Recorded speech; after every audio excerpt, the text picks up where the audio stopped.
Yuk, halo semua. Jadi akhirnya setelah sekian lama, aku bisa buat video lagi kali ini. Dan sebelumnya mohon maaf banget aku udah jarang upload karena belakangan ini lagi sibuk, jadi aku perlu adjust priority terkait video-video seperti ini. Dan juga aku juga sempet sariawan sih. Jadi agak demotivate, mau ngapa-ngapain males. Dan ya, untungnya aku bisa kembali sekarang buat bikin video lagi. Dan untuk topik kali ini tuh masih belum seputar teknis, tapi non teknis atau soft skill terkait software engineering. Dan topiknya namanya adalah tech debt. Kenapa aku ambil topik tech debt ini? Karena beberapa waktu belakangan di kantor itu kita sempat ngobrolin seputar tech debt. Jadi apa-apa itu kita tech debtin, apa-apa kita tech debtin. Dan itu malah buat aku bertanya-tanya, sebenarnya tech debt itu seperti apa? Apakah kita salah pengertian terkait tech debt itu? Takutnya kita ngomongin tech debt ternyata pengertiannya salah. Jadi aku sempat riset-riset terkait tech debt ini apa, dan ya hasilnya aku share ke teman-teman sebagai video seperti ini. Oke, kita masuk ke topik utamanya. Dan seperti biasa, aku akan mulai dengan analogi sederhana atau sebuah cerita lah yang berkaitan sama tech debt ini. Jadi bayangin nih, teman-teman itu sudah membangun sebuah startup teknologi yang berbasis teknologi, dan startupnya teman-teman itu dapat funding yang gede, dan apa-apa lancar deh, overall sudah meningkat secara revenue, secara user, apapun itu teman-teman lagi di atas angin. Dan ternyata ada insiden tuh, programnya teman-teman itu ngebug, dan itu membuat uh, startup performa startupnya teman-teman secara overall turun. Ada insiden lagi, servernya tiba-tiba down karena misal usernya kebanyakan dan kita belum prepare terkait hal itu. Dan juga setelah kita skill servernya, ternyata servernya mahal dan uang kita itu tergerus hanya untuk biaya maintenance server.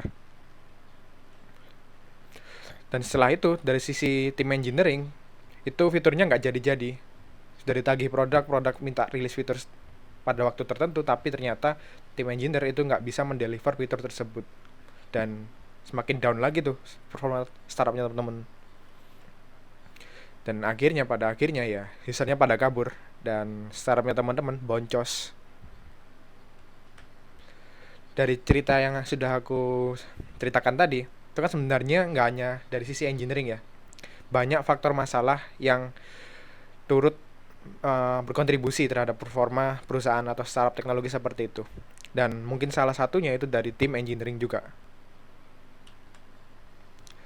Dan kita masuk ke topik utama, tech debt. Jadi tech debt itu apa sih? Tech debt itu singkatannya itu adalah utang teknologi atau utang yang terjadi saat developer itu memprioritaskan rilis ketimbang kualitas teknologinya. Jadi fitur aja tanpa mempertimbangkan kualitas dari sisi engineeringnya. Dan selayaknya debt atau utang itu harus dilunasi atau segera diselesaikan agar tidak mengganggu proses engineering. Ini sebenarnya juga berkorelasi dengan yang namanya broken window theory, kalau teman-teman pernah dengar. Jadi broken window theory itu kayak gini. Misal ada suatu gedung ya. Gedung itu terdapat satu jendela yang rusak. Satu jendela yang rusak itu dibiarin. Nggak ada yang inisiatif untuk memperbaiki atau call terkait service atau apapun itu buat maintenance si gedungnya atau satu window yang rusak itu tadi. Apa yang terjadi? Lama-lama semua jendela yang ada di gedung tersebut itu menjadi rusak. Karena semua jendelanya jadi rusak, gedungnya jadi tidak layak ditempati, atau orang-orangnya udah pada pindah, udah pada nggak betah di gedung tersebut dan menurunkan produktivitas kerjaan yang ada di gedung tersebut. Dan lama-lama gedungnya itu menjadi tidak berpenghuni, dihuni oleh preman, dihuni oleh orang-orang jahat, apapun itu. Jadi itu tadi terkait broken window theory, itu sebenarnya berkorelasi juga dengan tech debt. Dan ngomong-ngomong mengenai tech debt, kayaknya itu hal yang negatif banget ya, karena itu kayak menghambat proses engineering kita atau menurunkan performa atau ya performa startup kita. Namun berita buruknya, tech debt itu nggak bisa dihindari. Malah tech debt itu harus hadir di sisi kita saat kita melakukan proses engineering. Ini referensinya aku ambil di salah satu artikel di internet. Ini artikelnya cukup bagus, sudah aku cantumin di PPT-nya juga. Jadi tech debt itu dapat dibagi. Skala tech debt itu dapat dibagi berdasarkan fase dari sebuah startup. Misal, yang di grafik tersebut itu di sisi paling kiri.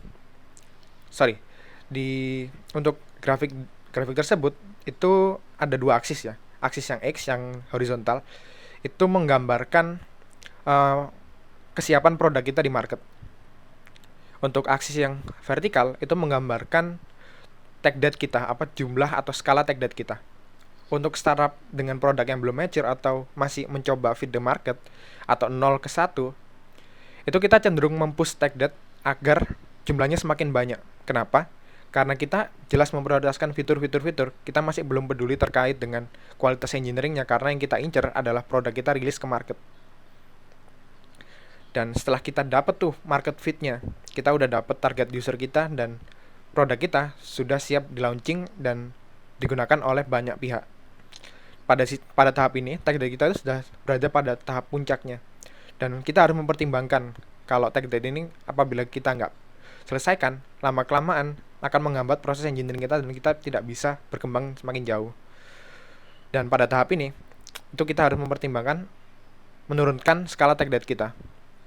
Sampai pada tahap akhir, di mana product maturity kita itu udah tinggi banget, dan prioritas kita dari sisi engineering itu melakukan scale atau skalabilitas produk kita.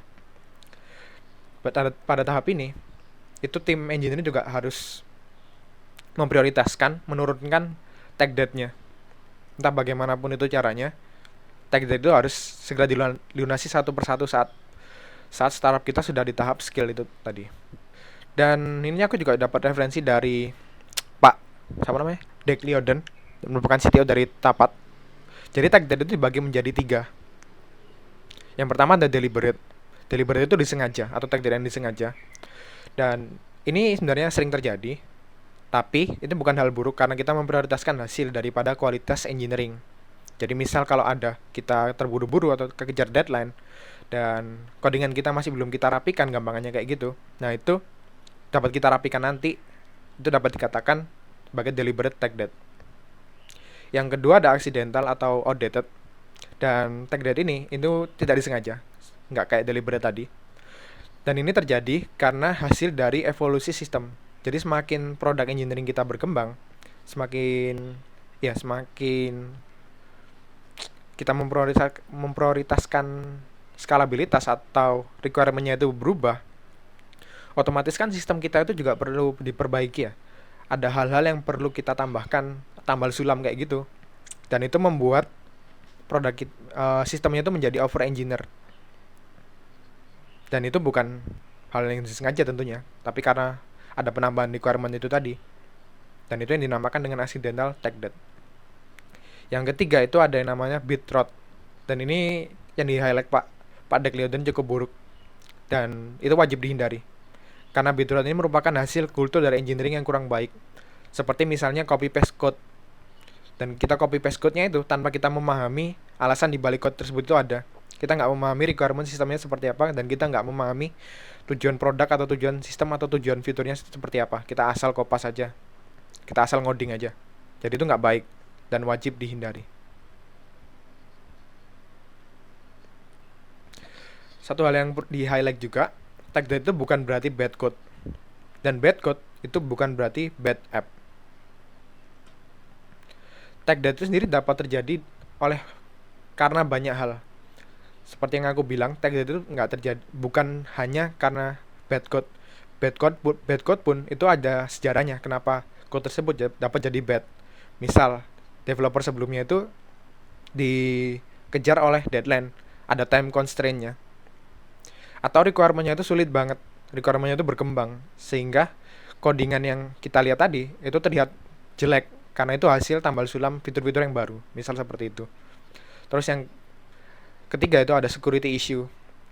Tiba-tiba ada audit nih dari pihak keamanan atau apa, dan codingan kita itu diindikasikan tidak aman, dan mau nggak mau harus kita perbaiki gimana pun caranya.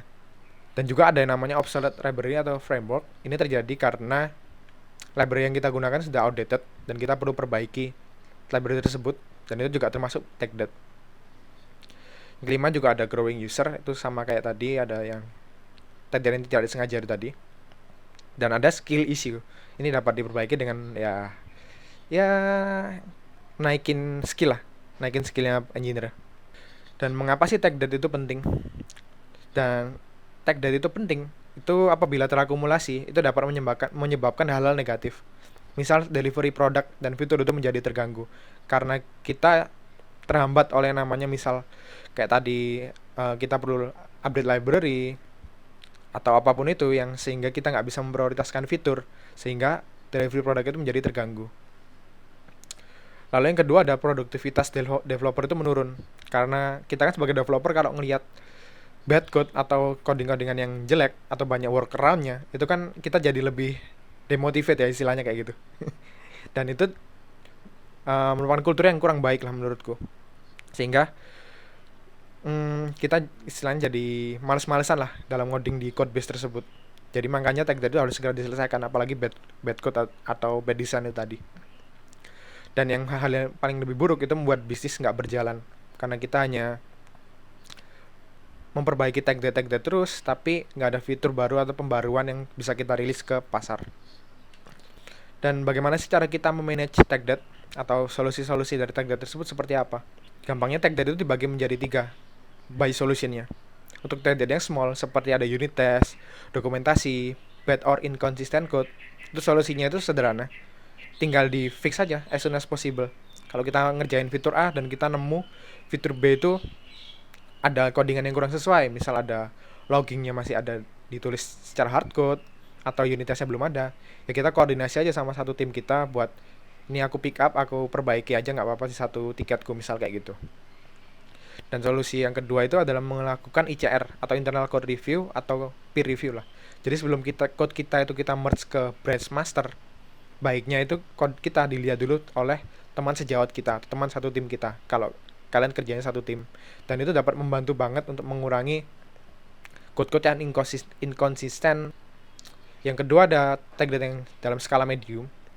Tag data yang skala medium ini itu contohnya seperti ada improve slow CI/CD atau improve performance service atau API. Karena tag data medium ini cukup makan effort, solusinya itu kita harus mengalokasikan waktu.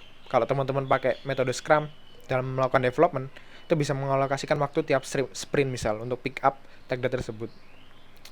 Atau kalau belum sempat di pick up, itu cukup dicatat aja sebagai backlog misal atau catat dimanapun. Yang penting tag data tersebut masih kita track dan ya biar nggak kita lupa lah.